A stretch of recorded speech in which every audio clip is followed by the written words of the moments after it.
at our 6:30 mark. Good evening again, everyone. My name is Nisha Jones, President, Founder, and CEO of Pay It Forward Networking Group. We are a nonprofit organization based out of Delaware. And the reason this organization was created was because we wanted to create spaces, conversations, and put together events that empower women of color. That does not mean that we don't need our allies and need other people to help drive the process, which is the reason we are here tonight to talk a little bit more about us, but also talk about breast cancer awareness, which is, October is Breast Cancer Awareness Month, but also to shed some light on some of the things that happen in the medical system as it pertains to women of color. So like I said, don't bite.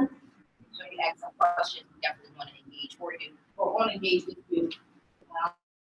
And so what I'm going to do now is actually start it off to my left, have everyone introduce themselves, and then we'll go ahead and get to the my name is Sinead Garvey. I'm the founder and executive director for Black Women Empowered. It is the organization on addressing Black maternal health care throughout the state of Delaware.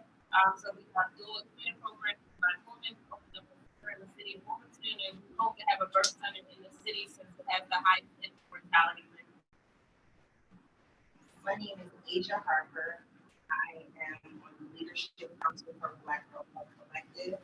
I am a master's prepared RN, and I specialize in emergency surgery. I'm Brittany Williams. I'm the founder of Black Girl Health Collective. I have been in reproductive health in various positions for over 2 years. And I wanted to do something to bridge the gap between community and providers to kind of get rid of that power dynamic, and empower or kind of lift the community to also bring something into a space to talk about health. There are two experts. They are experts in their lived experience, and the providers, they are providing this up to date information about health. So curate spaces to have fun, learn, and kind of level of change.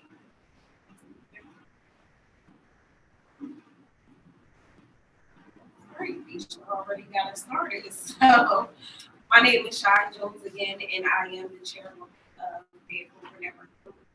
I run an organization basically because I do see the need for women that look like me to have support.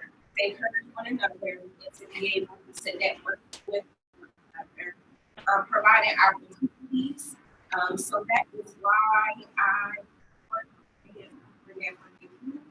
and I am so excited to be here tonight and hope to be able to move forward and network with you.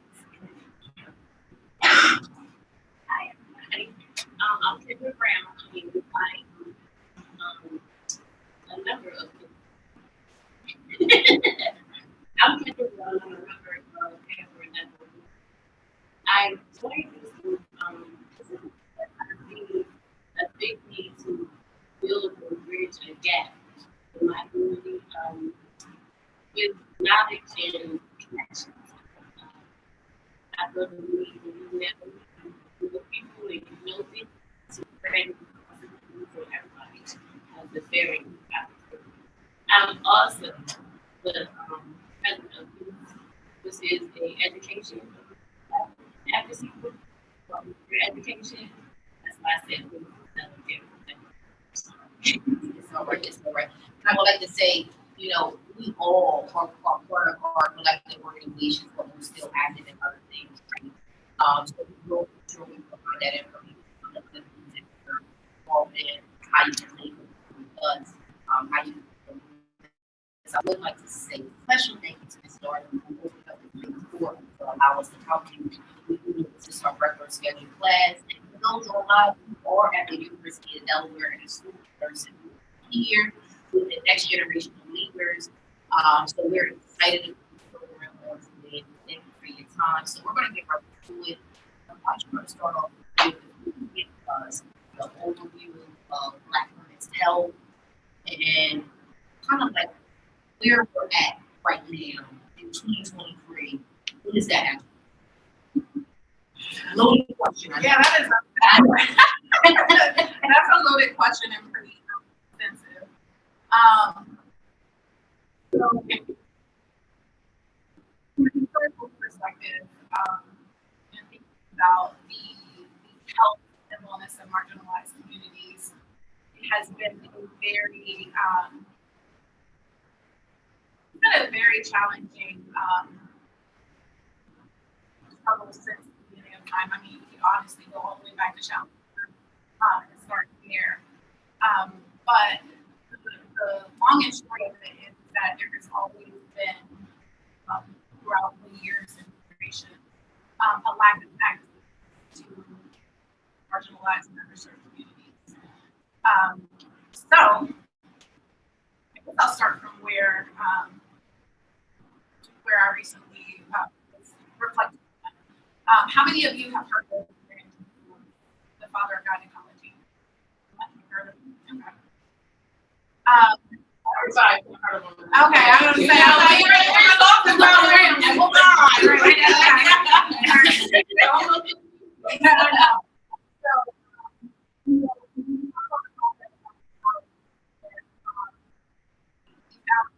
Pieces of our healthcare system. A lot of the work and advances were done at the expense of color and other marginalized groups. Specifically, when reflecting on Mary Jason, the father of gynecology, he was one of the creators of some of actual procedures that are still in effect in reproductive health, as well as one of the spectrums that is used still today. And he was able to make those advances by experimenting on enslaved women without anesthesia or consent. I was just thinking about that. And not just one time, we're talking about multiple times. And he is listed and lauded as, father of gynecology. So even just thinking about that, and how our society lifts up those who come before, and kind of do what it is who have these kind of instances possible. That's not uncommon. A lot of times we like to think that these missteps and history over time are far away, but no, it's a lot closer than we think. And today it just looks a little different. Think about Henrietta Lacks and her cells. They're still in use today. Her cells have influenced a lot of the advances in vaccination. A lot of our thinking about the COVID vaccine and the mRNA, right? It's how we as a society are able to evolve in the so that's the historical piece. What it looks like today is it looks like us making advances in studies. You have to run trials. Who has access to trials? What is the diverse makeup of products that are offered? Who has access to care? Today I was looking at some of the rates in Delaware, and I live in King County. And I think the national rate for primary care providers would be around 1,100 or so, 1,200 per month. Anyone know what rate is in King County? Not you, because I was talking to you. Anyone else? Okay. Kent County is at about 2,201 primary care providers. We have 84 primary care providers in County. 84.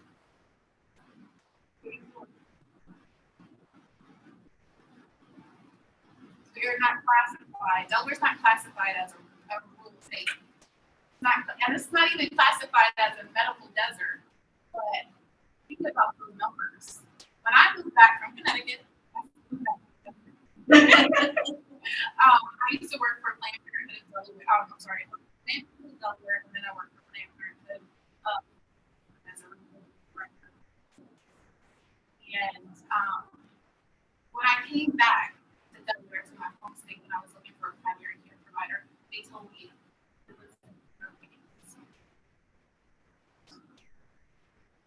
I was just about to say it's hard to get an appointment. Gynecologists? Oh, mine's in That Jersey. makes sense why it seems like a lot of people to think. Because it's only. Forget about it. Yeah, I never think about that. Yeah, my cousin was like, we go to the same gym, we didn't even think it. You all have better access. Mid County has the one right now, Housing County Colleges. Why do you think that is? I think well, I think it's a plethora. One, we don't have a medical system. We are a flyover. Every provider that comes to our state has to choose.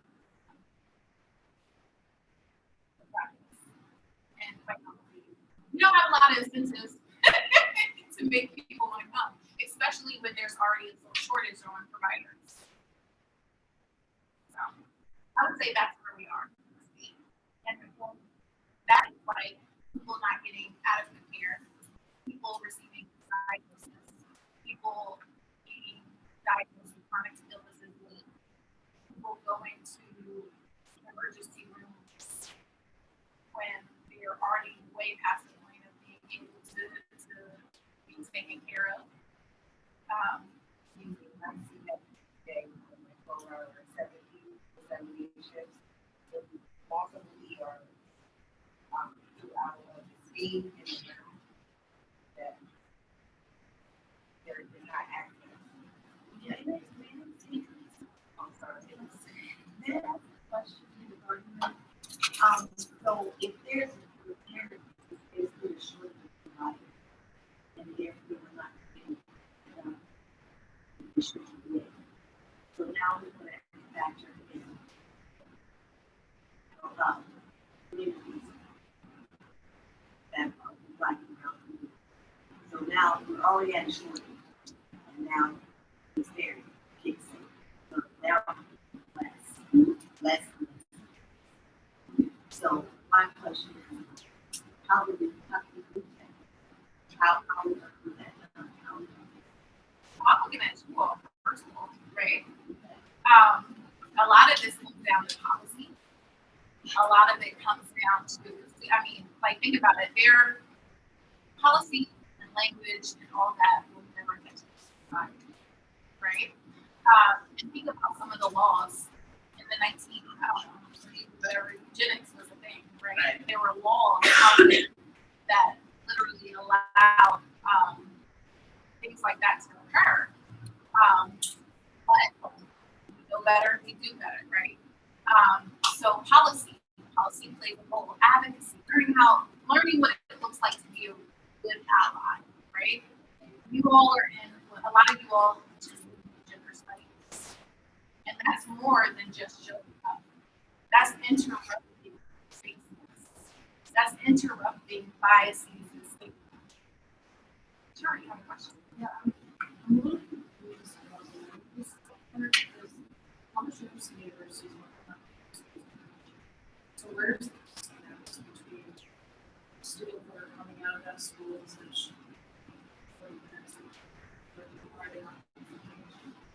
I think that, I'm sorry. I'm sorry, well, no, go ahead. I think that would have to do with the state. I feel like when you go to college somewhere and you graduate, you start to plan your individual stuff. So not necessarily is somewhere going to be on the top of the list as far as somewhere to go to primary care.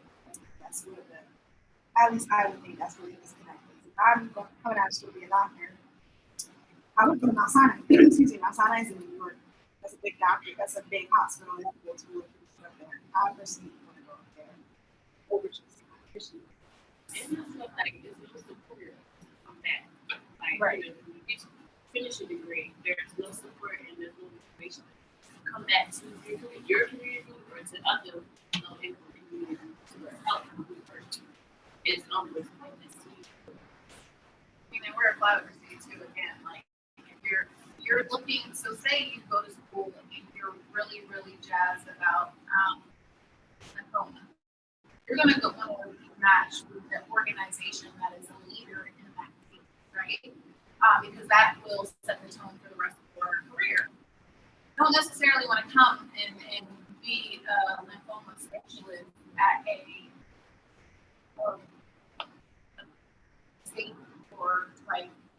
a hospital in a smaller county that doesn't have that specialty available. So I think that all plays a role. And also, like, I mean, you just can't compete with our system. I actually did a project specifically about I'm sorry, can you speak up? Yeah, sorry. I know you have something to do. Okay. I last year did a project about the primary care physician shortage in Southern Delaware, about policies that essentially correct it. And one of the other big reasons that people typically don't want to become primary care physicians is also just because it's not one of the top paying fields within medicine. And then if you're going to a place that already has a shortage, you're going to be burnt out. You know, it's not as attractive as going to like Mount Sinai or so one of the things that we talked about a lot, like during that class and in that project, was about like incentivizing like tuition reimbursements and stuff, and making it more attractive for people to want to do that. Yeah, that's true. Like, burnout is a thing. One of the things that I've noticed in like looking for like my post studies career in like studies is that Delaware doesn't have a lot of funding for research either. I specifically want to do medical research, so staying in Delaware would not be an option for me. I think also it's a retirement state too. So I think a lot of Delaware, right? Yeah. So I think that's part of.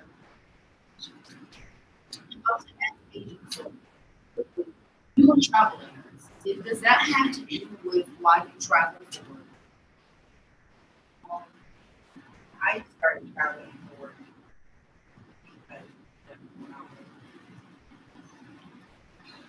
I was injury teacher. So it kind of put me in space of making a decision to do traveling, and I can pick and choose where I want to go. If I need to leave for any reason or it's not comfortable in that space, I can keep it after my contract. I can think, hey, especially living in Delaware and wanting to get into the space of home and things like that when it comes to nursing, I had to choose wisely as far as pay as well, and just having access to my specialty. So I think traveling for me and just having a family, I am allowed to make the decision to work shorter contracts and choose more independent.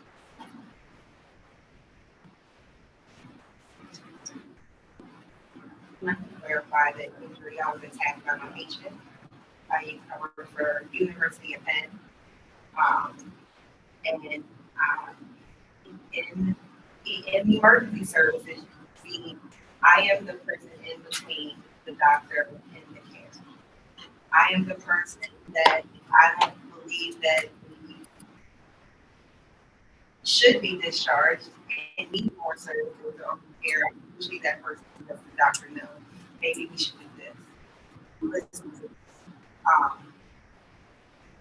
I'm also that person that has to stand in between an upset person or someone who may be having suicidal ideations or having some type of ideation where they want to hurt themselves, and that energy can be taken out.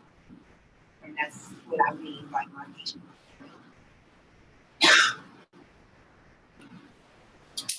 So I have an open question.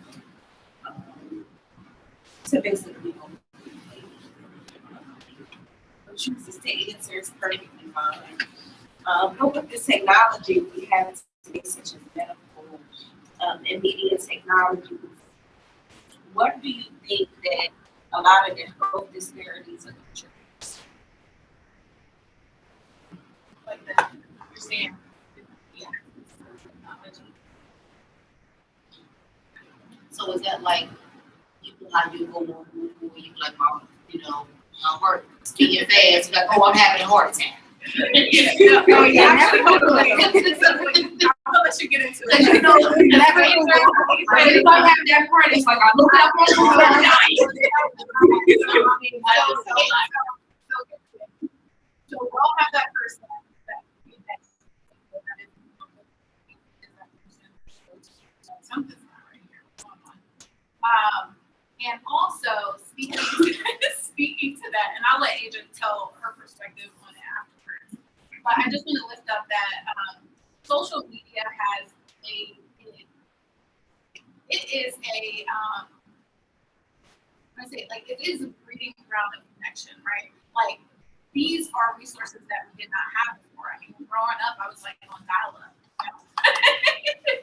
And now that is no, I know.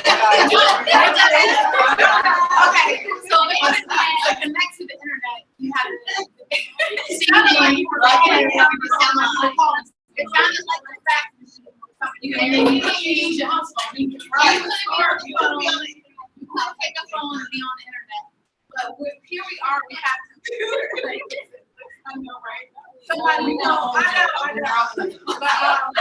But literally, you have computers at the touch of your finger. Like you have access to so much. I mean, look, Chat GPT. I test Chat GPT sometimes. I'm like, what is reproductive justice? I did that earlier this morning just to see what it's going to tell me.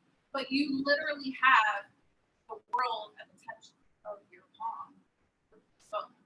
And you also have access to connection, right? Like we have TikTok, we have chat rooms, you have Facebook, you have Instagram, you have all these ways of connecting.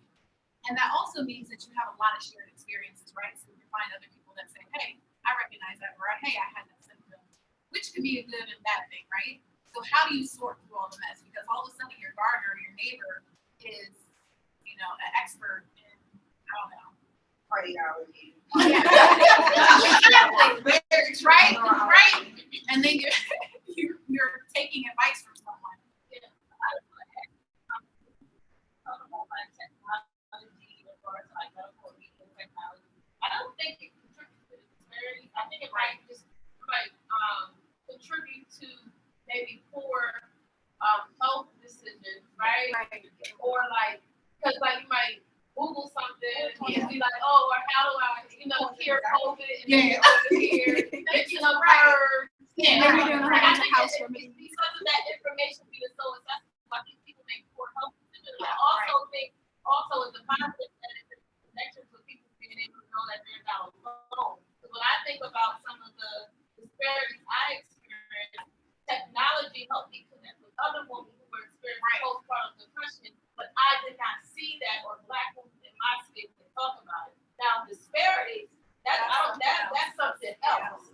But when we talk about the positives and benefits of like media, technology to help, I think it can be positive, but technology altogether can be positive or negative, right? In every aspect. So for me, that's what I think of that question. It doesn't affect disparity, but it does impact the other stuff. Yeah. Just to follow up with what Shanae is saying, it actually is. When I think about disparities, I think about social determinants of health. I'm sure you all agree. Like, how does our society, how does our society and external factors contribute to like what we're experiencing? Like right now, we're going to be talking about like mortality rate. One of the kind of predispositions for Black women is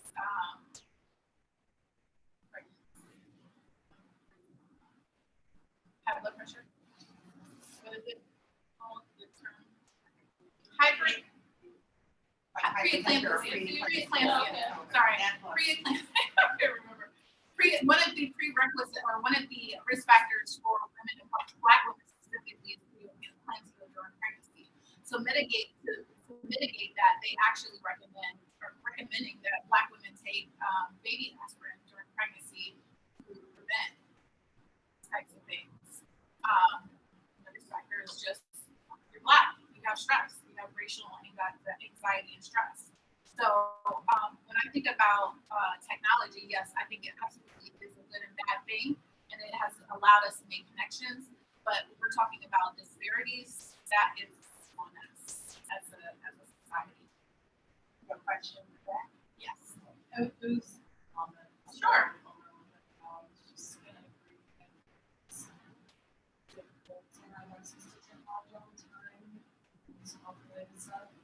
I have no anxiety, and I had the fulfilling my entire life recently, and got to the point where I got through therapy because it's like debilitating to go up things and it's not the right thing, and that, you know, some of it with stuff, stuff up, helps you with it. Yeah, so it's just like, I would agree that it's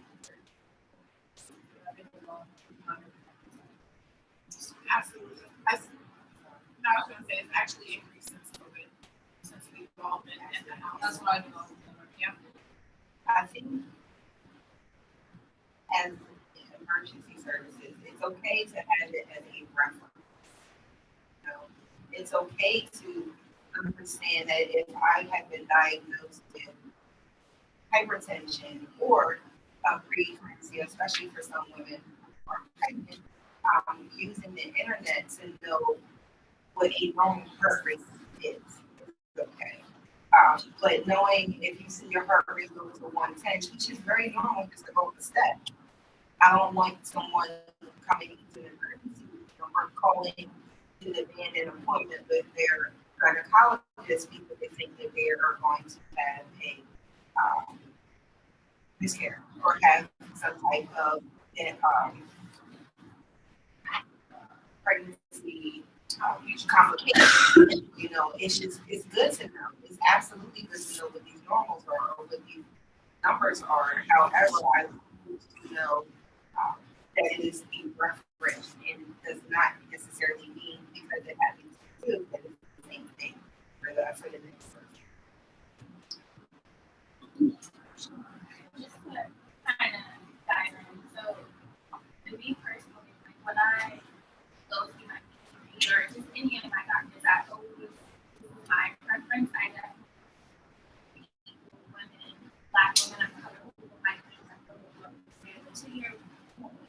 I'm lucky enough to have my best friends and nurse practitioners and RNs. So they have, like, this is what they said, like, what should I say?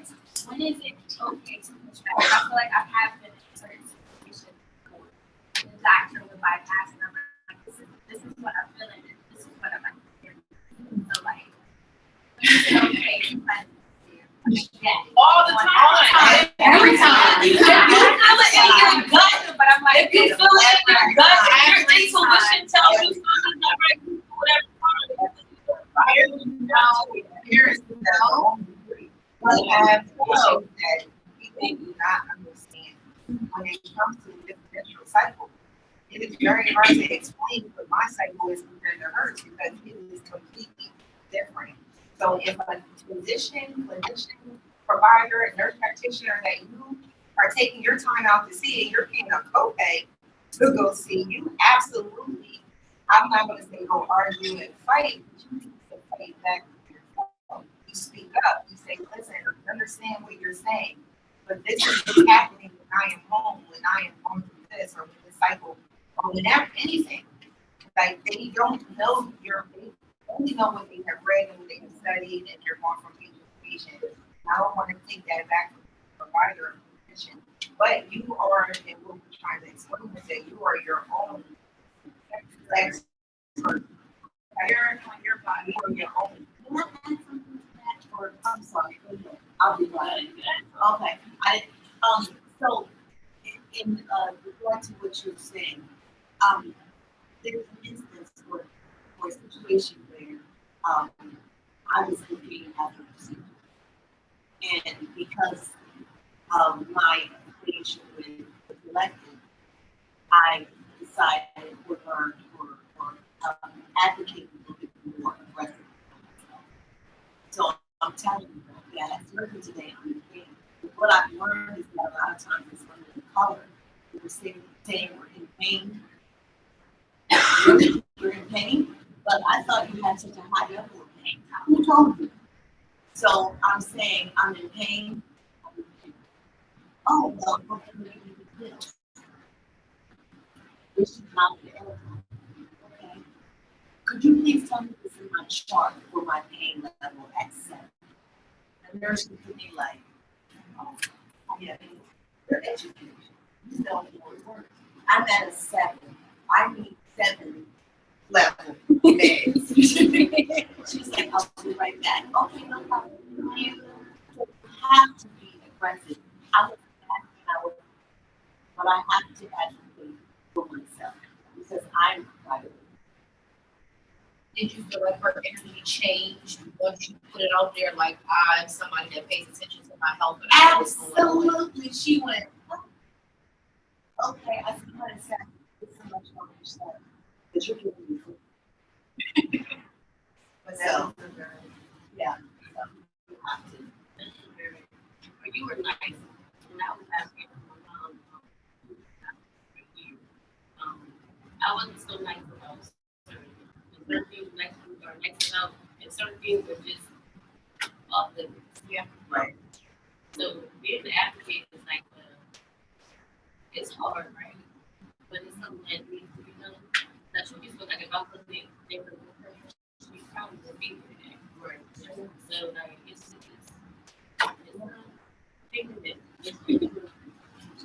so my next question is, because I am a caregiver, so this is a question for me.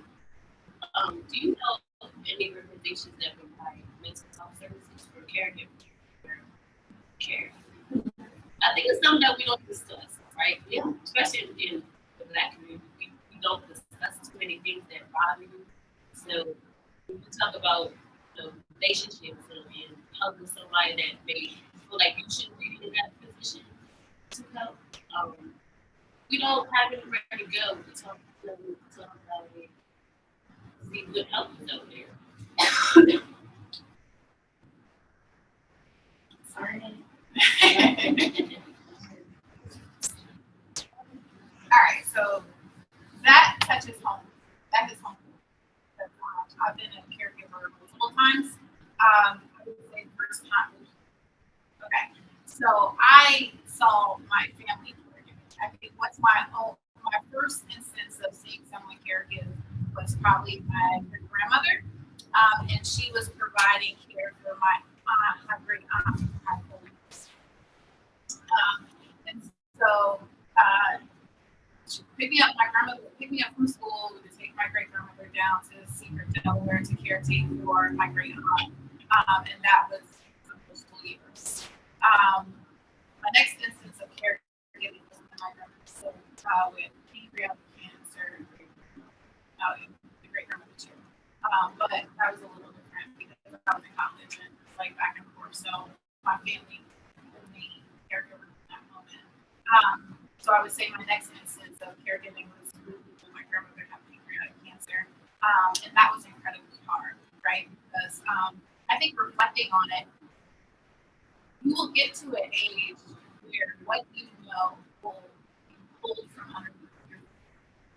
The people that were strong, wise, able-bodied, the dynamics will shift and it will shape you.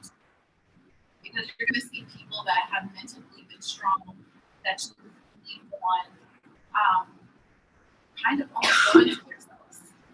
When someone is in a position where they've been a leader and you're confident, you walked in here today. Imagine not being able to walk and having to have someone do everything. Change your clothes, take you to the bathroom. These are all things that we take for granted, and it's very hard being a caregiver because, like you're used to living life on your own terms. And that looks different. So that was kind of why I started the Black Women.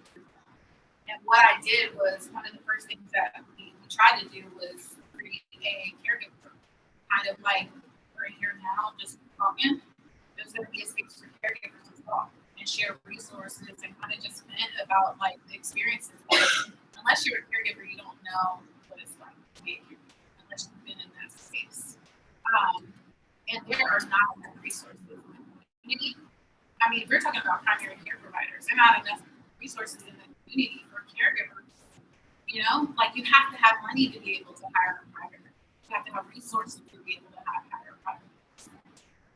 And I honestly get a nurse or a provider on like Medicaid. One, have limited options.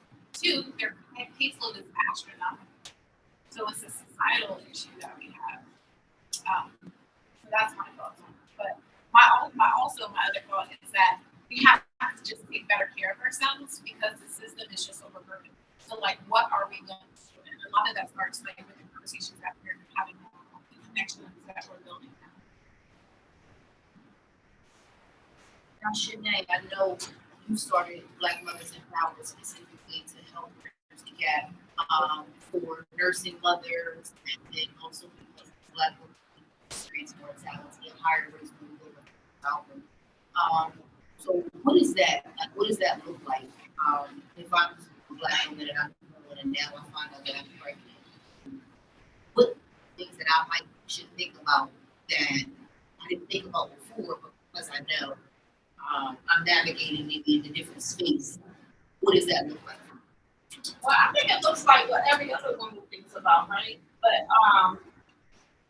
also understanding the history of our country, right? And understanding that there is a medical system and a history of Black bodies being controlled and violent, right? So in understanding the foundation of that and knowing that that's where we still are, right? When you interact with these systems, you still got to think about, I need an OBGYN, you still got to think about that. But now it's different layers to me thinking about that. Do I want someone who looks like me? Maybe I want a midwife. What's a midwife, right? So you're thinking about the same things any other woman would think of, but there's layers to it because you are Black. You just have to think about different things. Now, we all think about our children, white women, Black women, and we all, but Black women, we have to think about our children in a different way when they go out into the world because they're Black and how the system is going to treat them because 2,000 years ago, Europeans decided they wanted to create a thing called race. When they created race, now they created disparity because they wanted to be superior. Right? Instead of creating race and saying we're all equal, they created race and said we're over top of you and you guys are at the bottom, but we're going to create systems to control you. Right? So I understand that when I go into and I'm pregnant, that I have to think about those things at a different level. But it's the same thing any other woman thinks of, right? Who's my OB-GYN? Where am I give birth at? Well, how's the dad going to be involved? So we're thinking about the same things, it's just another layer of it because we're Black. How many people here have gone to their provider and felt like they had to run down their resume to see where they care? Yeah. And I feel like that. Do you have to dress a certain way? Do you feel like I can't just show up? Well, my OB-GYN and my midwife I'm glad that they're Black, right? And I've been using them for a long time, so they know me. They know I'm gonna ask questions. Yeah. They already know I'm asking. I'm in there like they know, right? They already know me. But I know that when I'm interacting with a new provider, so I remember my daughter had to get stitches, right? And she had a big gash on her head, all this blood. I'm like, panic, I gotta take her to the hospital. I run her to the hospital. I automatically think, I know I'm walking in, I'm by myself. I'm a single Black mom. Already the narrative that comes with me being a single Black mom and all the negative things I know they're going to see about me. They don't know that I'm educated. They don't know that I know people in this hospital high up that I can contact. So they don't know none of that about me. They just think I'm just some little Black girl. I look younger than what I am, walking in with my daughter who got a head gash coming out her head, right? So right there, we talk about like CPS, and how Black women, hospitals call CPS more on Black women than white women, right? So I come in already like, Samira, tell them what happened to you, right? Because I don't so me, I already know going into those situations, I have to act different or tell them like, hey, my daughter, if she feels like they put the stitch, like they broke the cream on to numb it, and I said, but if she starts screaming more, I need y'all to like numb her. Right? And I had to, when she started screaming and they kept doing it and stop stitching her, I was like, no, you guys are going to numb my daughter. And I had to start, I would start calling people on y'all. Because I think when they look at me, I already know that in some people's minds, my kid and me don't feel pain the same way. And my kid is a kid. And I love her. And I didn't like seeing her in pain that day. I think I was screaming with her. And you should. But you also, my thing is also you shouldn't have to be like that. If you didn't finish didn't have, like, if you're houseless, it doesn't matter. You should still have access to the same level of care or the level of care that you want, right? Like, it shouldn't be dependent on those things. You shouldn't have to run down a laundry list to just be able to get just a basic human need met. So, and that's just why. And that's, I think that is the biggest for me because I completely understand. Because my daughter got burned as a child. And I was having about taking her to the emergency. Because I was scared that they were going to Say that you burned her. They that got I did something. I'm like, tell me what happened. Because I was like, I didn't What know. happened? Right. Yeah, you go through that. You actually go through that. Yeah.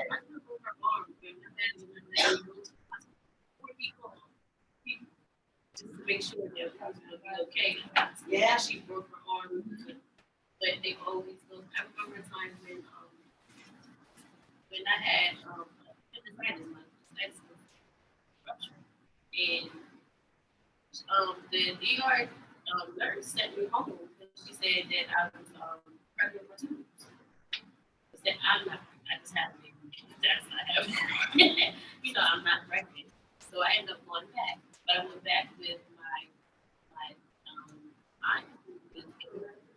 I went back with my cousin who was a nurse. And I went back with my aunt who was a police officer.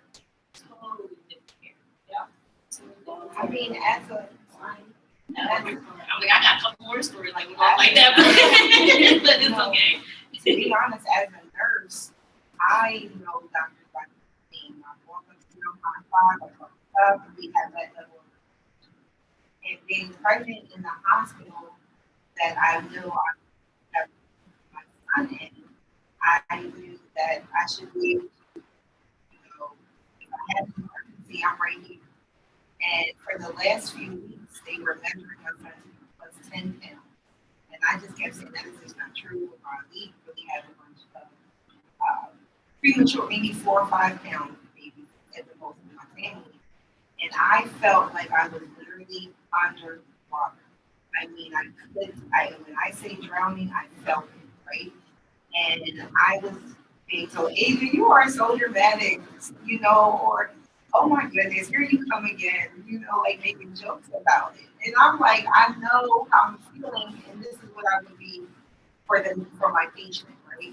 I'm absolutely like, don't look at her blood pressure.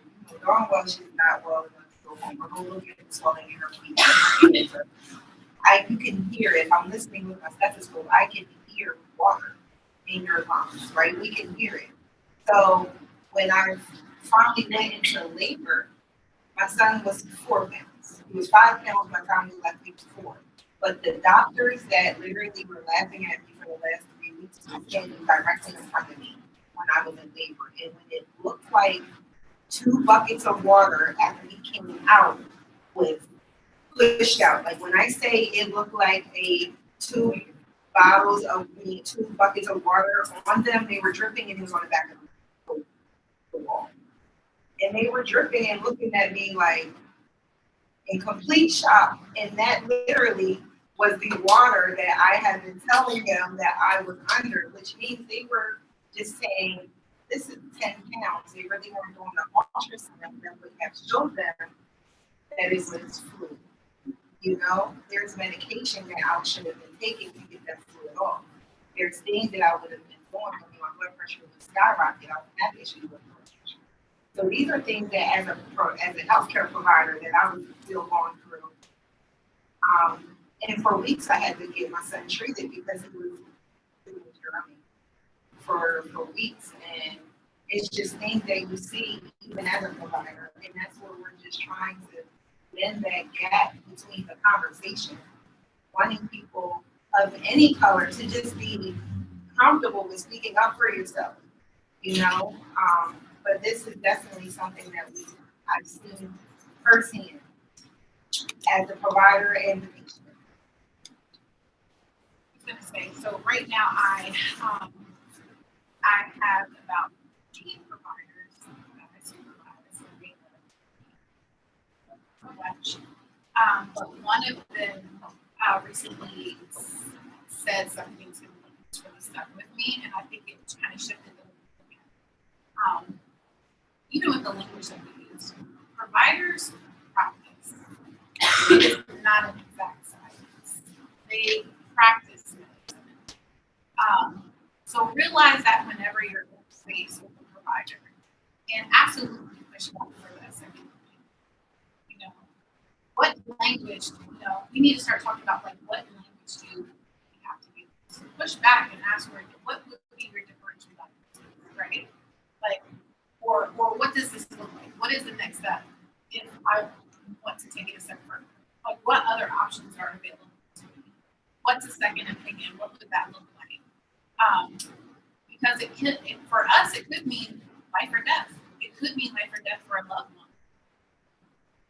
And right now, we're just in a space where you're a provider, you have a appointment with your provider, you're in the waiting room way longer than you see your provider. They're in and out in 10 minutes. You're lucky if they know your name and remember you. Or you see the same one every time. That's my big issue. I have not seen the same doctor in almost a year. Like, literally. Family doctor. Family doctor. OBGYN got a little scary too there. So I start requesting that I don't want to put it on this day. I want to put it on this day. That's doctor I see. I'll wait. The biggest point where they just give you an appointment. Whoever doctor is on that day, that's the doctor you see. But if you don't know this day, well, I'll wait. Which day is Dr. So-and-so going to be, and I'll wait. But like saying, if you don't have a report, it's like the teacher. You don't want every day you get your child to school, you don't want a different teacher. You don't have a report, you have a relationship. So it's like, what happened to the generational pass down of health? You know, you went to the same doctor, you went to the same doctor, their kids went to the same doctor, they feel comes one big circle, and now everybody can see it. This is crazy. We got that 2200 to 1. Yeah, every single provider say, want to move here to the like the small so doctor. they would pretty much Just just at home. So even the small doctors. Because You're actually, there's a newer framework that is like, I don't say newer, but it's been around for a while now. They're starting to come into like our areas where it is called concierge care, where you pay a fee to be a part of the practice monthly, and then you have greater access to that provider and longer appointments to discuss, the other concerns that you have. But again, think about that. separate people. Well, it's access, right? You have to have access. Yeah. You have to have money to resources to have access to that. people can't spell concierge. Right. Right. I know, right? They want to know there, what's that? Is it covered under my insurance? Right, you know.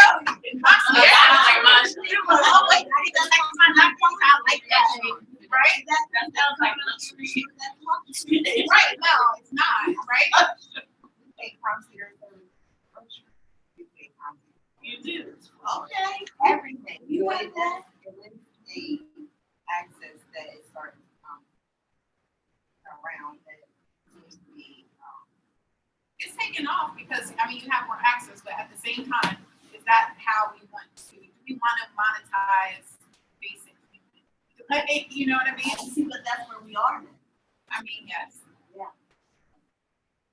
just to go back to Black Consumer Healthcare real quick, that's why all these conversations you guys are having, that's why doulas are important, right? So we talk about like building relationships. A doula is with you from day one to the beginning, right? When I had my daughter, I didn't have the same, like I went to Dr. Gordon for my pregnancy, but for each pregnancy, but each time I had my daughter, it was a different doctor there because one time he was on vacation, another time he couldn't make it, and then another time I was at the birth center, and then they told me I've always been small my whole life. They told me the baby was too small. I'm too small, so I had to go to the hospital. So I had no doctor, right? So I always had a different provider, right? But if I had a doula that time, I had someone who knew my care from day one, Right. and that's why not even the doulas are important for pregnancy. They're also important for all other aspects of care. We talk about like cancer. We talk about other things. Black people have the highest rate of almost every single cancer, almost every single disease you can think of. And it's not because genetically, it's because of the history of our country would put us at higher stress. We talked about epigenetics before, about the passing down of trauma that it has on our body. It makes your body sick, like literally sick. So you're passing down trauma. We're passing down trauma in hundreds of years of oppression that's in our body, and we feel it. Like we literally feel it. There's times when I'm hearing stories, I feel the emotion, like it happened to me because in my genetics, I feel it. Right. Not only that, but also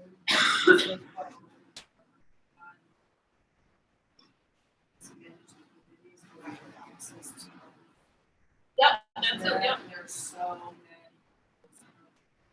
Even if you can't afford to go to the investment,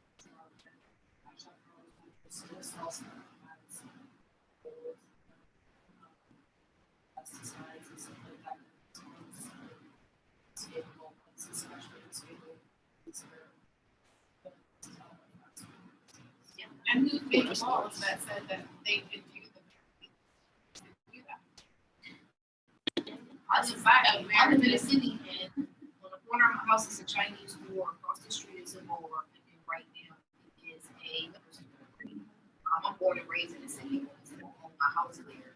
I have access to go outside of the city, right? I have transportation where I don't have to patronize establishments, but the people that live in that community don't have access to go out. So they're eating these food. They're eating this food. There is no, can't recall any like grocery stores that are like what's that Sprouts, right? Like I don't see Whole Foods, like those are not the most you may get is a Salem, right? Inside of more urban communities, and that food is like the off-brand food, which means it probably has more stuff in it. So even when you just think about even how we start our day just coming outside of the house, my day. I can rock with my I gotta put more in your quarters. And then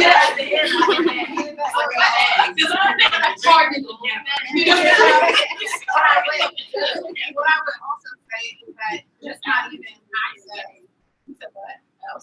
Audi is the same way, but it's the upgrade from State Line, which you would never see in the inner city. Yeah. So it's the same in suburban communities. For instance, I think there was a proposal to bring a Trader Joe's, those are Whole Foods, and the city council was like, nah, we'll have 20 million vendors. You can get barrels and barrels of fried chicken. I mean that's really what it is. I mean, It's we're Chinese not stores. British and Family family Dollar. And check cash at places, like that's what exists in the community, right? Yeah, they built Check another cash type place, of dollar store. a dollar store, Dollar Tree, Dollar Tree, some kind of I fast just food. found it the other day. I was somewhere in literally 4 right across the street from each Or other. like just be a Family Dollar, a Dollar Tree. I was like, yo, they built another dollar store. Like, you might feel like they don't have what you need. Yeah. Dollar Tree. there is not a diversity of Assets. Yeah, like if I need stuff, I'm going to Kirkwood Highway, Concord Pike, but that's where I need to go to get substantial things because And the closest Whole Foods is across PA line. I was just about to say, I'm like maybe 10 minutes away from where she is. Yeah. And I have Sprouts, I have Trader Joe's, and then right across the line, like 5 minutes across the line, I have the Whole Foods. So you can say that even 10 minutes away, which is not long, far, there's a big difference on what is available in that area compared to 10 minutes down the road. Right. You would never guess 10 minutes down the road, there's $10 stores in the same corner. The capital, the state of Delaware, we have to drive to Michigan. Oh, wow. Or Trader Joe's. But Wilmington should really be the capital anyway. I'm not even going to say that. First of all, Okay, sorry. I mean, historically, I mean, what I will say is that it's not even about that. Like when we look at historical mechanisms, because you can sit here and say, well, why don't you grow your own? There's plenty of people that have gardens, right? But like Black people were farmers. They were sharecroppers. They knew how to work the land. They knew how to work the land so much that they were targeted by other farmers and run out of farming. Now look at how many Black farmers exist in the country. Very few, very, very low percentage. There is probably won't be any Black farmers. Yeah, I know they're actually, I mean, Delaware State University is agricultural. I'm sorry. Morning. Morning. It was just homecoming this week. just No had offense, you homecoming. did. Sorry, I So, was. I was just gonna say this. It's a lot of work. Yeah. I'm in a vegetables class right now, and I realize the amount of work that goes into it. So many classes and like that. Yeah. I don't know how much we overthink it. And growing food in some way, like growing your own food to actually sustain yourself with it. That has to be I you can't do it on the side. Yeah. And how can you do it if you're struggling to meet your basic needs? Yeah. Right? Like, it's not. It's not a viable thing. It's Yeah. just as much. I want to go back to, so what I will say is I've had my own experiences because I was a teenage mother. And when being a teenage mother, you are treated Less than, because they're judging as you're pregnant being like, and you're Black. You're a statistic. you see what I'm saying? Yeah. So like, not that I was in school and my GPA, like I graduated very high in my class and I was receiving A's and B's and I had 2 4-year scholarships to college. But just the fact that I was a teenage mother is what like really threw me under the bus. So I went to an OBGYN and just so happened that she had a partner that came in and the partner said, you shouldn't be pregnant anyway. Oh, well, I shouldn't. We're here now. Like, I mean, what is the point? You know what I'm saying? It then to follow that, so somebody else, and it's crazy because that OBGYN, the lady who was the partner, she came highly recommended. This so happened that I got this other lady, she's horrible. But once I was at the hospital, the treatment that I received, I was in so much pain. I mean, so much pain. And I kept saying, I'm in a lot of pain. And they kept saying, well, we gave you an epidural and, you know, we keep giving you more and more medicine. And I'm like, listen, I'm not receiving anything. Like, I don't know what you're talking about, but I'm in a lot of pain. And I guess because I was 16 years old, we get 2 grams. And it wasn't until my mother said, hold on now. Somebody just came down here and they just found out that y'all had her pushing, but she was not supposed to be pushing. That's one thing, right? Almost tore me completely. 2, she's like, she's complaining of a lot of pain. So turn around, the lady said it was a nurse, she was just horrible, she had the nastiest attitude. She says, well, I'm just gonna call the anesthesiologist, and I don't know the problem. So she calls the anesthesiologist and come to find out that you might have been thrown all her medication is going to be this lady nasty. It's all out. Wow. She wasn't able to what? Only if it came out. So yeah.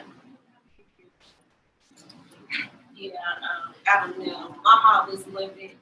Then the third thing that transpired, the third thing that was like really affected me. I was in tears because they went and they gave me my child. And, you know, somebody's handing you this baby and you don't want to be like, you know, just drop the baby on the floor. That's not my baby. Right. But I knew this was not my child. So I'm taking the baby, but I'm like, this is not my baby. Now, mind you, I was breastfeeding. So they telling me, oh, it's your time to feed. And they I think they get the wrong baby. There's factual limitations here. Right. That's very so. Just So, oh my God. That is insane. And also, there's not a lot of recourse. I just want to lift up for communities to, like, when there is harm done, like, there is not a lot of recourse. Providers have a lot of leeway. If they're a primary care physician, they have a lot of leeway. And there is not a lot of recourse because, again, you have to have access to recourse. And then you also have to know somebody to take your case. And that's why, like, OBGYNs and some of the other providers that are specialists have incredibly high insurance rates. Yeah. And choose not to go into practice. Like, that's why you can't. Yeah, so, Christiana.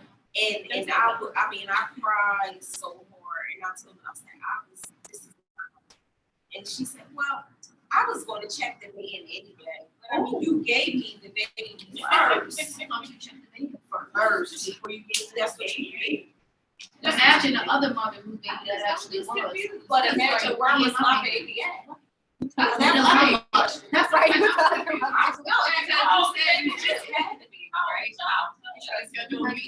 So he's only one man. But I'm like, listen, I said, get my child. Just get my child. Like, y'all might have been somebody else breastfeed my baby. Oh my God. Yeah. Oh my God. Believe it. I'm shocked that you got the baby. Oh my God, that is a lifetime story. I know. I think it was crazy. You said when I was born, people were races on there that had conditions in there. And one of them saying they switching names there. I was like, I can some jokes there, but he was just okay, I'm like, I'm not playing about this. They really switching names. That's how we do it like that. And My baby, I'm sorry. But I thank you for sharing that because people need to understand the reality of what is happening. And I'm quite sure you ladies, even sitting back in the audience, are saying nothing has ever happened to me like that. Or I couldn't even imagine something happened to me like that. So it's happening in real time. I want to also make sure that we do shed light on breast cancer since this is October. And we do know that breast cancer is something that impacts all of women, right? For my mom, she is a breast cancer survivor, so I actually had to test for the gene to see if I carried it, and I do, which means that at 38, I am already getting mammograms, which technically aren't covered by my insurance. So I think there is also that element too, that although I work on a project mammogram chain, so I do have a good job of benefits, but the reality is everything is not covered. So I did receive a very high bill, right, for the mammogram because technically it's not covered. Your insurance wants you to be a certain age before you actually start to get mammogram. So even thinking about somebody like me that has access and is experiencing that, so what does that look like, right, for someone else that doesn't have the access? But I was just gonna ask it's just your way. That's the way your insurance works. This is So how a lot of insurance times, even is. with your car insurance, right, you don't know what your policy covers. So Absolutely. you pay insurance every month, you pay all of these coverages, and you don't know what they do for you, right? And who would have ever thought that I would have tested according to the gene, right? Cancer runs into my family, so this is just something that we don't expect to happen, but we're here. So I either would say, no, I'm not going to take the test because you don't cover it, or I would say, we're going to take the test and we'll just figure out the bill, however we want to figure it out. Right. And that's pretty much what we're saying. So, yeah. We're not. We're not. That's why policy is important. Policy is important. Because you can advocate the plan so that we can change that.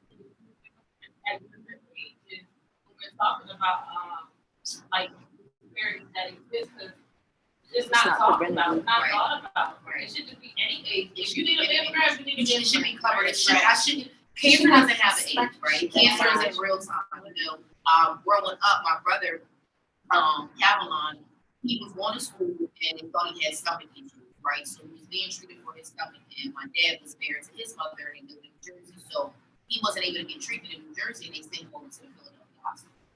That's when they found out he had cancer in his stomach, and then it spread to his lungs and his liver, and then he wound up passing away from it. But even that, he he was being treated for stomach issues, right? That is what he was being treated for. So then when we take you to Philadelphia Hospital, now it's like, oh, you have cancer. So even just being proactive in that of saying something just still, like these are beyond what a stomach issue would do, right? Just him constantly being sick, so we're doing something. Then we had to deal with it once we knew what it actually was. But even that, having a mom that's saying something is not right. I'm trying to driving my kid to Philadelphia until somebody can figure out what is going on. And then at that point, it was. But then we need to work together and get something I happen. just want to hold space for you because you share some really heavy stuff. Yes. And that's a lot. I'm sitting here thinking about it as a mother and thinking about it as just like a friend and a sister. And that is heavy. And I think it's just a reflection of all of the kind of stories that we can share, the horror stories that we can share about the ways that we've been touched by, disparities in access and mistreatment by systems that don't do us, right? Yeah. Another reason I won't work in a is right. Banking is safe for me, that's good, but I always knew, when you're younger, what it is. My parents were divorced, so coincidentally, my mom was going through breast cancer simultaneously at the same time my brother was going through cancer. So I would be at my mom's as her caregiver, right? But then I would go to my dad's in New Jersey and then be there with my stepbrother that was that cancer too. So it allows you to see life a little differently. It allows you to grow up a little bit more mature. My mom did teach me to be very independent because, that breast cancer and I'm a kid growing up, she's like, I don't know how this is going to go. So I need to make sure that my kid is good in case I'm no longer here. So it does give you a crash course or a fast forward in life, but it's always been that awareness and cancer. But it's definitely like that. I got that so awareness. tired of hearing the word cancer. I don't even want. I would actually be, and this is I have health advice. I also work for medical examiner office, so I would see all kinds of wild autopsy reports of 27-year-old cancer. But it got to the point that I absolutely would be triggered by seeing or hearing the word cancer. Like, and I'm talking about even horoscopes. I'm like, cancer, that's not my sign. I'm so bad about cancer. It's something about the cancer. Like, I would be triggered. Yeah, listen, that's the trauma because, it is a prevalent thing. And, okay, I guess I can share, a year ago, or actually a little bit more than a year ago, I went to a dermatologist because I had a discoloration on my skin. And I thought it was accidental. I usually have, my skin has been pretty even. I haven't had any issues. But I do have stuff with my thyroid. So I was like, is this eczema or is it tell me if I'm going to be the next Winnie Harlow now, Winnie Harlow now, in my next model. So I went to the dermatologist, and the dermatologist was an older white male. And I showed him the area. He looked at it. He was like, I think it's just inflammation. No. I was like, is it vitiligo? It could be, we'll just keep an eye on it. So I was like, all right, this is not setting right. I reached out to my primary care, and she was like, you know what, we know a dermatologist of color in Middletown, and I can call this into a little bit. Okay, sure. Well, it turns out they were in the same practice. So you know what happens in that? They talk. They talk, but not only that, they make you wait as if you're a new patient. So to be able to be seen by that dermatologist of color, it took me for a year to be seen. And when I went to her, she said, she listened to me. I said, yeah, I had this going on, blah, blah, blah. She was like, and I could kind of see the wheels turn. And then she was like, you know what?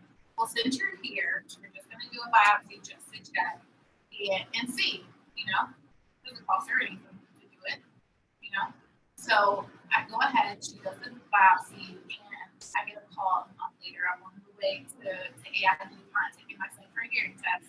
She's like, hey, I just want to give you a call before you see, results. But it actually wasn't vitiligo or psoriasis. It was actually a super rare lymphoma. And I was like, okay, what the hell does that mean? Because who I was before we had this conversation is no longer here, right? And I need you to give me the cliff notes of it so I can go on with the rest of my day to take my son to whatever he needs to do. And then later when I have time, process it, right?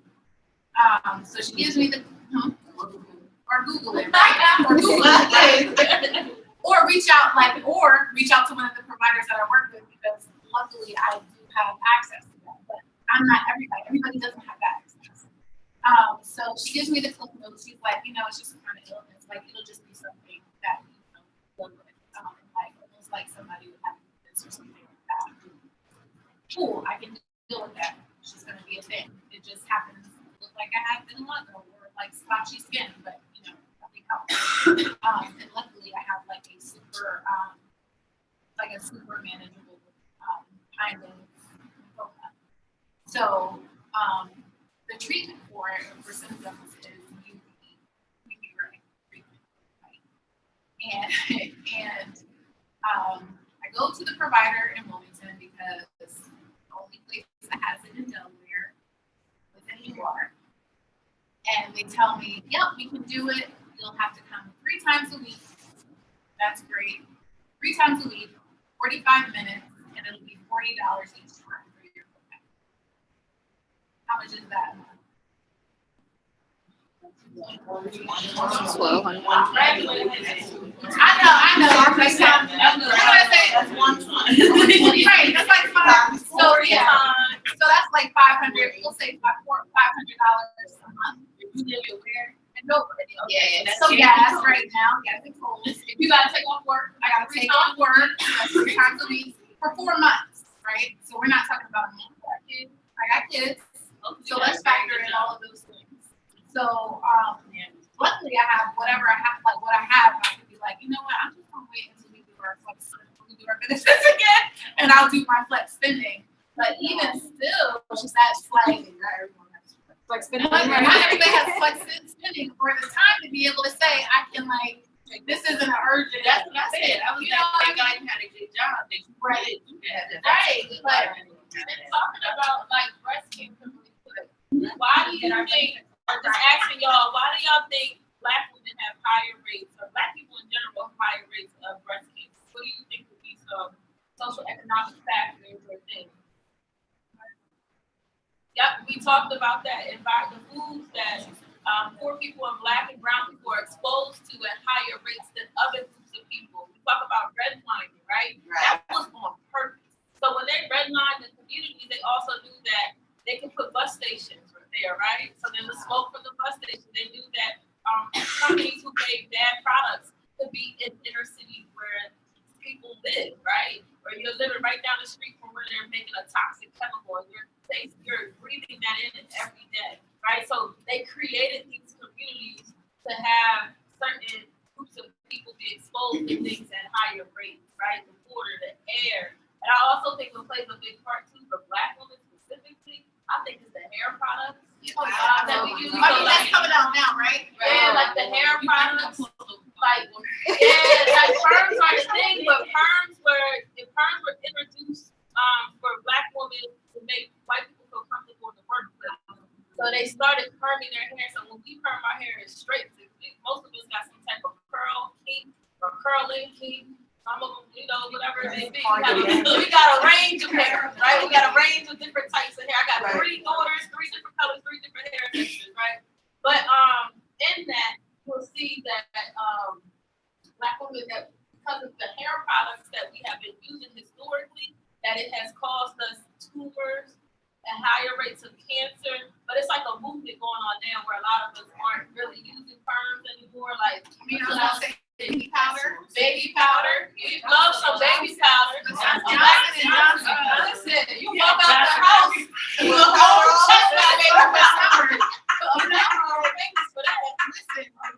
to be dry, especially in the summer, there are some just cultural things. It's funny when I think about that because, like, I was talking to my partner about stuff, and like, one, I always get in a rant about chemicals, and he'll be like, California would have figured that shit out, right? Because I feel like California will slap everything. I know they slap might cause cancer on anything. you know, and like literally, you know, they are really good about like notifying and saying, hey, this might disrupt whatever. But there are so many environmental factors. I mean, look at us, we're in Delaware. You have DuPont right there. Like you have so many manufacturing companies within a radius. You don't even talk about the contamination in the groundwater and what that looks like. Y'all watch or probably heard of Eric Rockridge, maybe why you got influence to do this work. Like it's a thing. Where is DuPont located? Right next to where?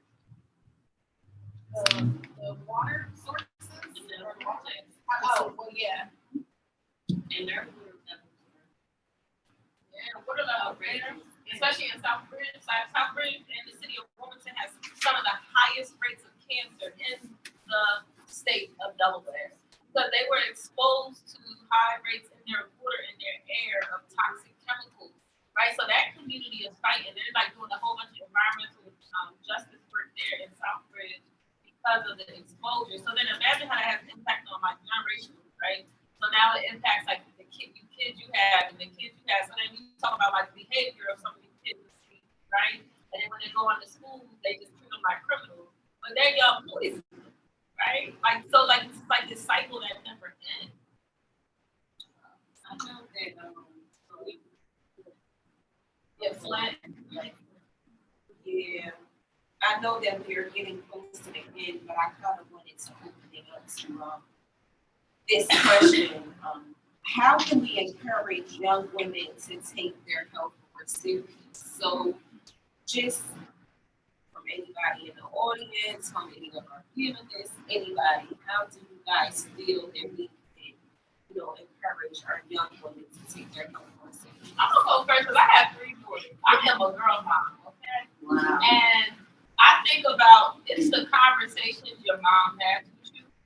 My mom didn't have real conversations about health. It was like, don't get pregnant, and you start having sex, you gotta go see your OBGYN, and that was it.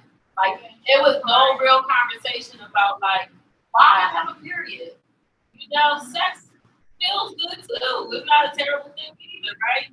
Like, talking about, I'm a child that needed to hear everything, and I didn't hear it. So I think it starts with you, right? So do the work in yourself, right? Make yourself feel comfortable in your body. So like, I didn't always feel comfortable in my body or understood it, but I got to the point where I now feel comfortable in my body and understanding it. So when I'm talking to my daughter, talking about a period is a shameful thing. It's like, yeah, you start your period, okay, all right, this is what a period is, this is what sex is, this is how you take care of your body. You know why you gotta go to a family practitioner? Do you know why you gotta do this? This is how you advocate for yourself. Speak up for yourself. You don't like it, say it. I always tell my daughter, like, if she, like this. I hope she not, but if she start having sex, you know, I hope you don't. But if you have sex, here are your resources. Right. If you feel like you can't come to me, my mom didn't do that. I had to find resources on my own. I had to learn through my friends. Yeah. Like I didn't know anything about Planned Parenthood or my mom didn't tell me that. It was my friends. Somebody was like, "Oh, Planned Parenthood, all right, cool." And get a handful of condoms. You get some condoms, get tested, all of that. My mom didn't teach me that, but my daughter, she learned. She's not going to learn certain things from my I heard her name. My mom, she was a teenage mom. That whole conversation on that was always, I'm not one of your friends. But I can say, when I got to high school with Healthy, even though she didn't have those conversations, she gave me my insurance card. So, look there for me. I'm in charge of my own health decisions, so that was good. But just about like encouraging your peers. A lot. Like my mom, she has MS, so that's a big. My grandmother, she has a big experience. So I'm always, I care about me. I want to live. So something don't feel right, like I'm going to the doctor. I'm calling the doctor. My best friend is a nurse practitioner. I talk to them. I was in college too.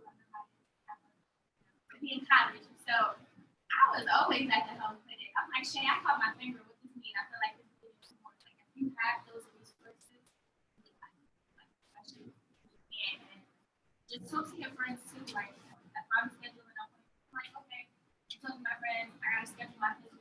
I think that, like, you know, remind them to the doctors. I don't try to judge sometimes too. My friends tell me, like, if there's something that I would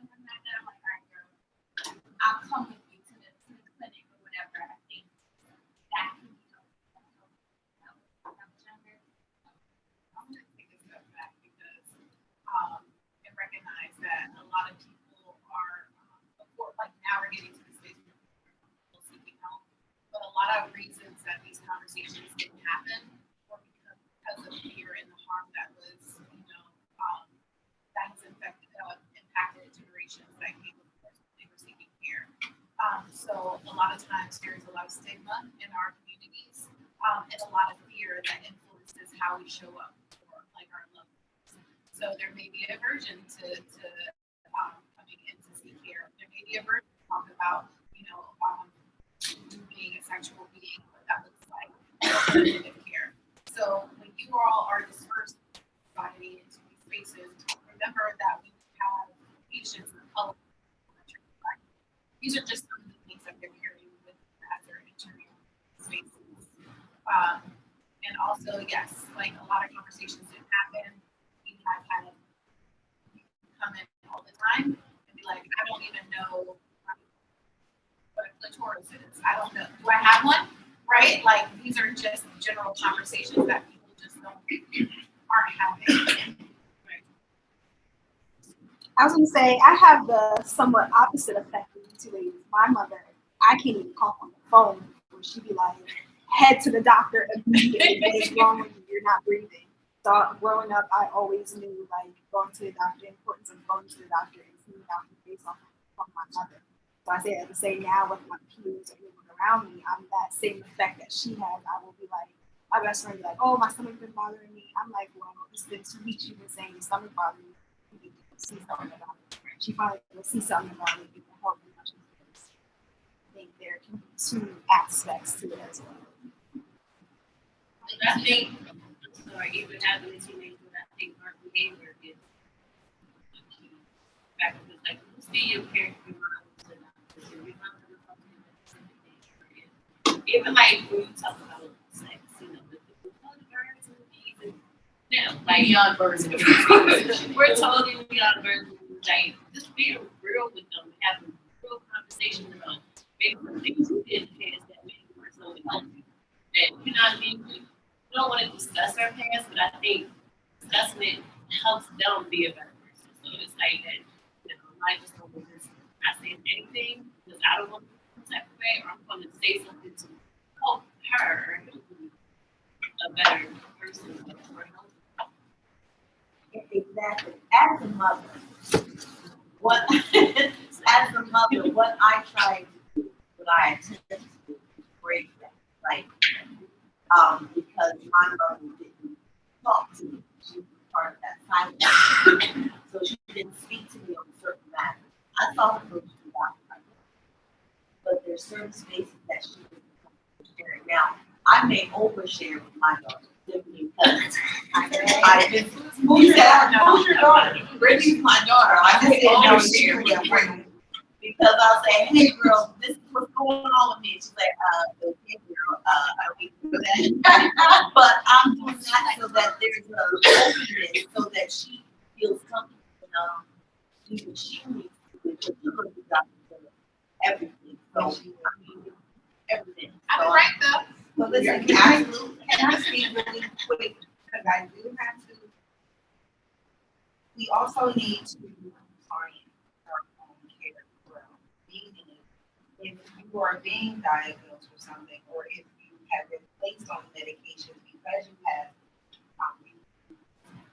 are having issues, you can't come into the doctor upset because this is happening and you have not even picked your medication up from the pharmacy that was placed 3 months ago. Right. Or for me specifically, I have a lump in my breast. I had my first mammogram last week, and I'm also already looking for a second opinion. However, this lump has been there for over a year. But because I'm a nurse, because I already don't want to be in a system, sometimes I feel like I'm overdiagnosing or I'm underdiagnosing or I'm in the ER every darn day. I don't feel like going back for myself. I take care of everybody. I get phone calls from every family member, every friend, their parents as well. But when it comes to myself, I am not as compliant because I should already know what to do. And that's just what I talk to myself about. And I'm in a space of thinking, am I right? Should I really be looking for a second opinion? But this is where we need to also follow direction and just be now. We follow direction, speak up, and follow that diet that you should be following. Monitor the alcohol and consumption, especially if you're on a certain type of medication. If we are heavy bleeders and our menstrual cycle is super heavy, always pregnant, we need to know that taking certain medications is only going to make that bleeding worse. Drinking is only going to make that pain and that bleeding worse. So we do have to be compliant with ourselves and understand that the doctors are not going to be able to take care of you 100%, especially if you're not taking care of yourself.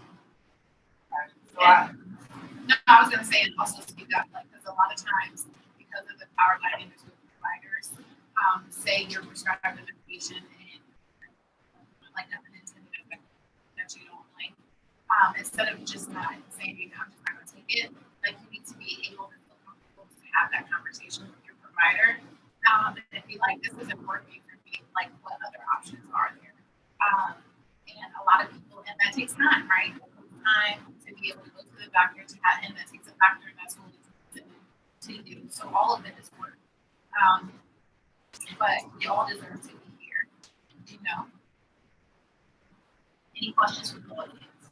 Questions, comments, feedback? That's one thing to the last question. Yes, introduce yourself. I'm sorry, how you doing? No worries. My name is Stephanie Dawkins. I founded Black Girl Tank 2. So thank you all for starting this. You guys have a great job. The original question was about the happiness of personal health and why government is so important. The reason why my health became important to me because I was depressed and I was anxious all the time. And it gets to a point where you're just tired of being tired. Exactly. And depressed and sad. And my most fulfilling life is when I'm the best of.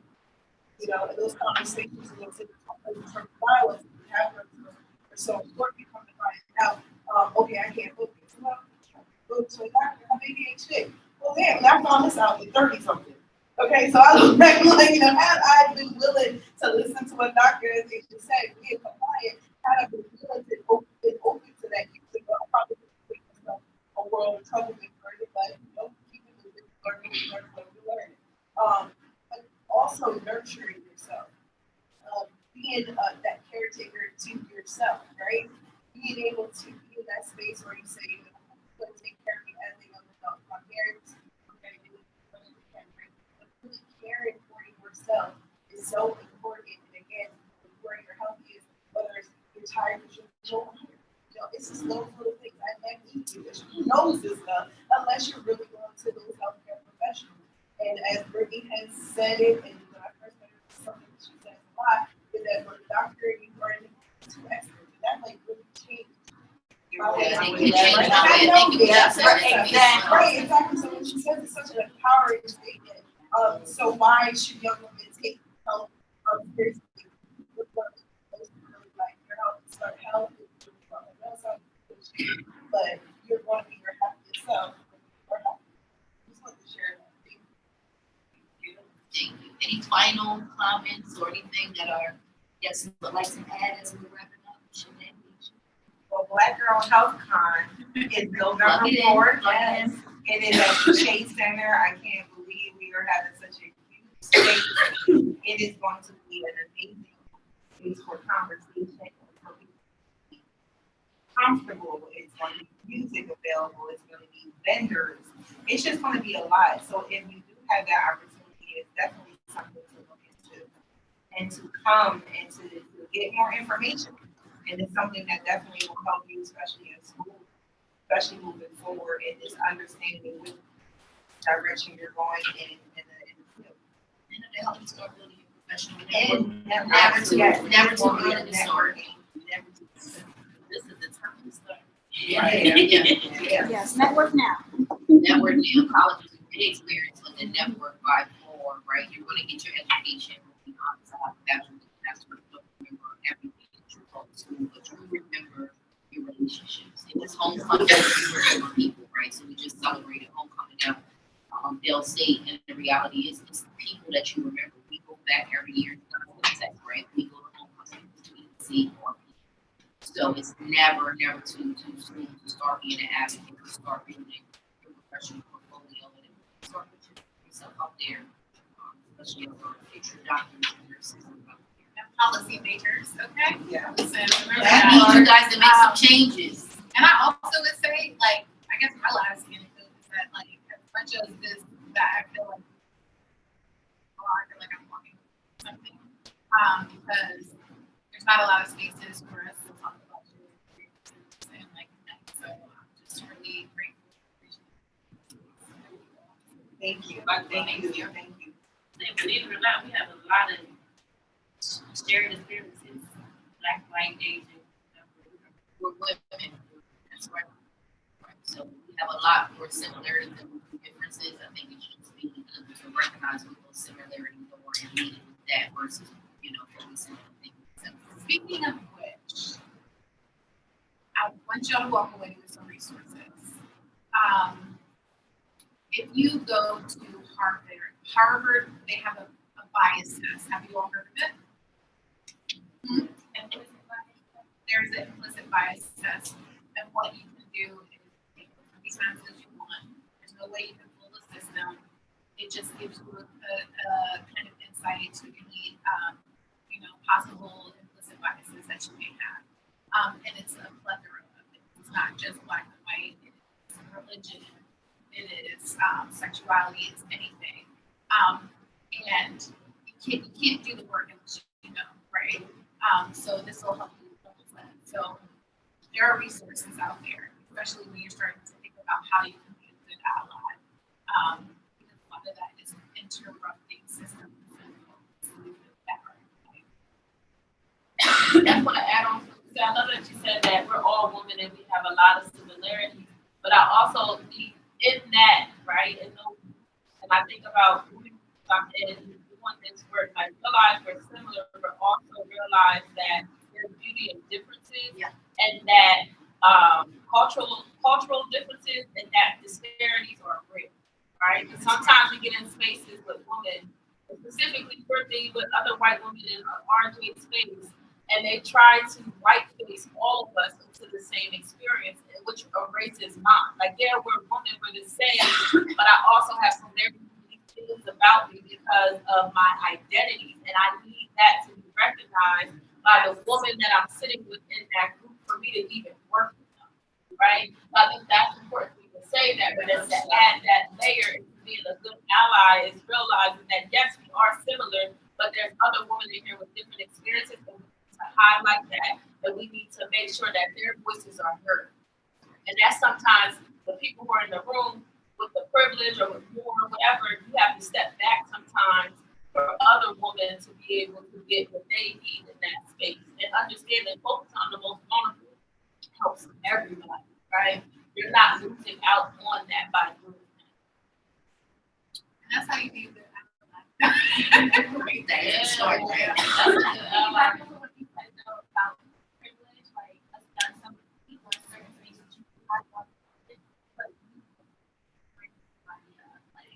I experienced that. I've worked in the male-dominated industry, and we experienced that a lot. And one time, when a lot of male allies were independent, and I had an idea, and I felt like I wasn't being heard, and had a side conversation. Like, I realized being a white male in this group, like, I have more privilege.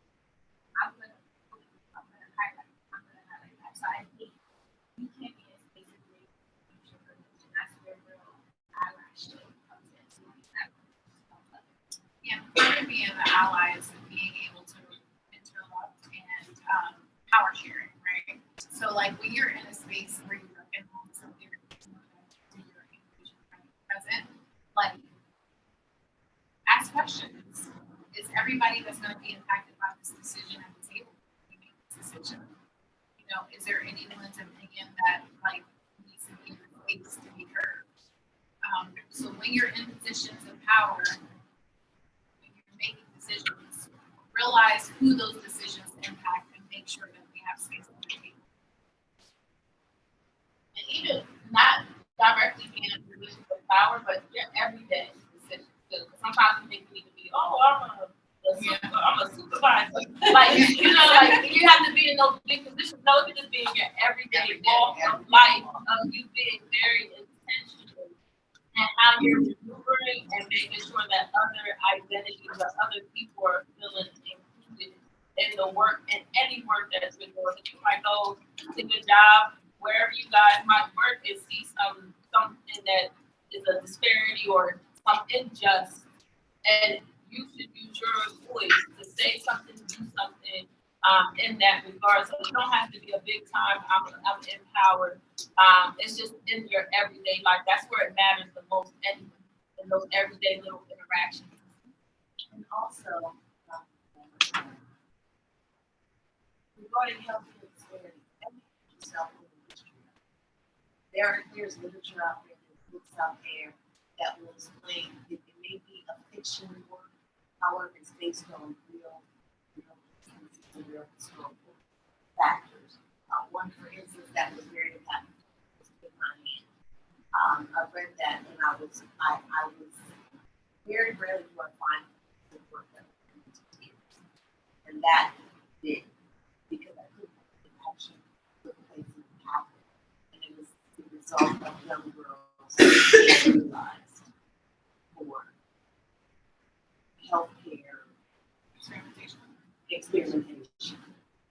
So, I mean, just, you take some extra steps to do the work and educate yourself as well. Just don't stand back and allow someone else. That's all. Thank you. Thank you. Any final thoughts as we close out? Thank you for letting me be a Thank you. Thank you for having us. If you guys have a part two, let Shanae know. We can set it up for next year. But no, thank you. We really appreciate y'all time tonight. We gained so much from this. Hopefully you did as well. And please, we're going to pass out some flyers for the event coming up at the State Center. You are more than welcome to attend, share with a friend.